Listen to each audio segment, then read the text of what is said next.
Hi students, in this video we are going to discuss about power system production module 4. So, module 4 especially is consisting of circuit breakers. So, first we will see the module 4 syllabus.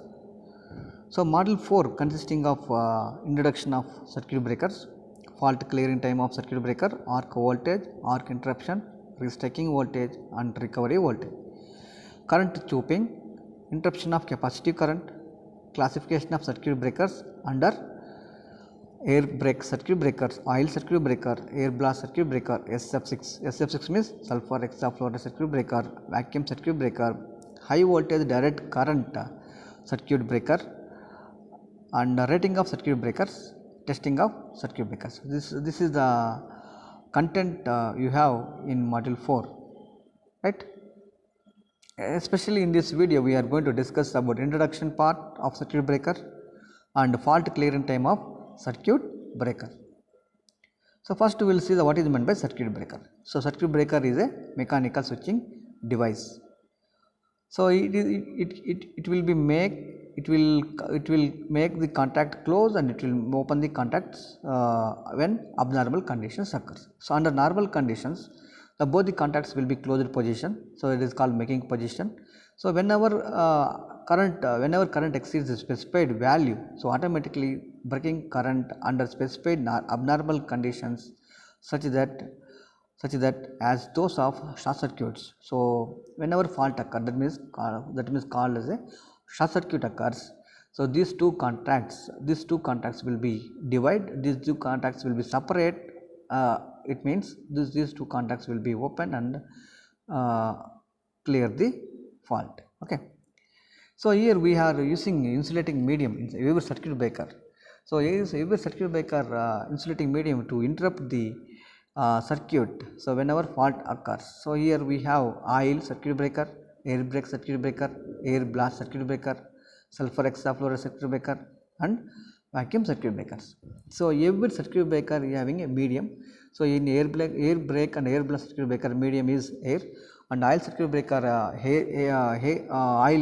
oil as a medium of arc quenching, and SF6 sulfur hexafluoride vacuum circuit breaker, vacuum is a interrupting medium.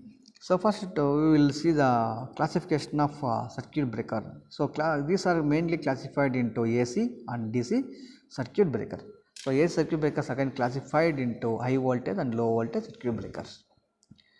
So, high voltage circuit breakers are oil circuit breaker and oilless circuit breaker. So, oil circuit breakers are bulk oil and low oil, again these two are classified. So, especially we are using these circuit breakers for transformer production, and oil circuit breakers are especially we are using for high voltage transmissions, high voltage distribution productions. So, here air brake circuit breaker, air blast, SF6 vacuum circuit breaker, these are circuit breakers especially we are using in power transmission, high voltage, high power transmission and high power distributions. Low voltage circuit breakers especially we are using in at homes and offices. So, you can call it as a mini circuit breakers, MCBs. Example is MCBs. And DC circuit breakers. So, DC circuit breakers we are using in HVDC power transmission. So, we can call it as a HVDC circuit breakers. So, to minimize the losses and to control the cost of transmission, so we are using HVDC transmissions. So, those HVDC transmissions will use HVDC circuit breakers.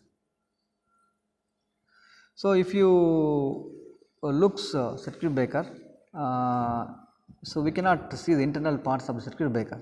So, here we can see the internal parts of circuit breaker. Every circuit breaker is having current transformer, voltage transformer and tripping coil, tripping circuit, relay and battery. So, battery low voltage circuit breakers will not be there and high voltage circuit breakers will be there. So, automatic operation purpose we will use the battery. So, instead of using main supply we will use battery auxiliary power supply, you can call it as a auxiliary power supply. So, every circuit breaker is having two contacts. So, one is fixed contact and another one is moving contact. So, these two contacts are placed in a chamber. So, chamber containing a fluid. So, fluid means insulating medium. So, either it may be gas or oil or air. So, when arc is extinguished between these two contacts, the medium will be interrupt, medium will be extinguished. Okay. So here we can see the contacts in second diagram. We can see the diagram how the moving contact and fixed contact are separate when the fault occurs. So these two, between these two contact, arc will be extinguished, arc will be extinguished, then arc will be produced. So once arc is produced, this moving contacts moves away from the fixed contract. So by that we are interrupting the supply and we are protecting the devices, our home appliances, right. So right, so now we can see the physical diagram of circuit breaker. So physically, if you see, circuit breaker will be looks like, so in first diagram we can see the single pole, double pole, triple pole MCBs, mini circuit breakers. So these circuit breaker I think you have seen in your homes and in your labs. So single pole, so single phase supply whenever we are using, so we can use single pole, and two phase supply if we are using two, double pole, three phase supply if we are using three, triple pole circuit breakers you can use, right. So internal diagram already we have discussed. So it has tripping coil, relay and auxiliary, and so whenever fault occurs, so tripping coil will trips the circuit breaker. How it is? So by closing the relay contacts. So whenever fault occurs, relay will send signal to the circuit breaker. So the automatically circuit breaker will trips up and protect our home appliances. Okay. So this is about circuit breaker. So here we have a different timings based on operation of relay, based on clearing the fault, clearing the arc. We have different timings. So circuit breaker is required in a power system. So to give rapid fault clearance. So for every power system is required circuit breakers to clear the fault. So in order to avoid the overcurrent damage to equipment and loss of system stability. So once if it is not protect, so the system will be damaged and the loss of system stability. So here we have protective relays to protect the equipments, right. So based on the operation of equipments, based on the operation of circuit breaker, so here we have different times. So the time between instant of fault incidence to instant of energizing the tripping coil of circuit breaker, that is called relaying time.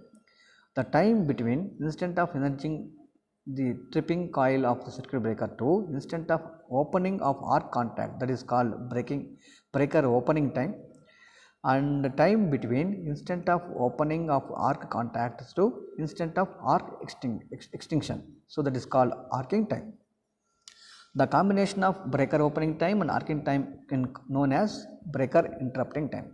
The combination of all summation of you can call it as a summation of relaying time, breaker opening time, arcing time, you can call it as a fault clearing time.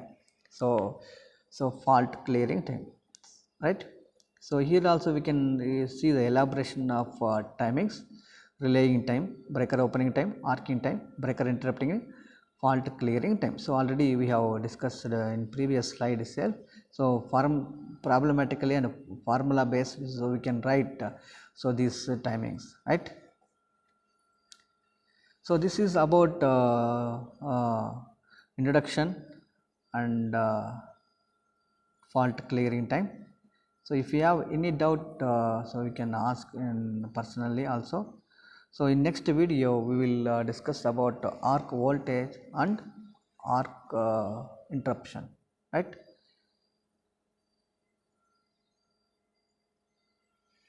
Right. Okay. So this is a classification we have discussed, and relay and circuit breaker, how it will operate.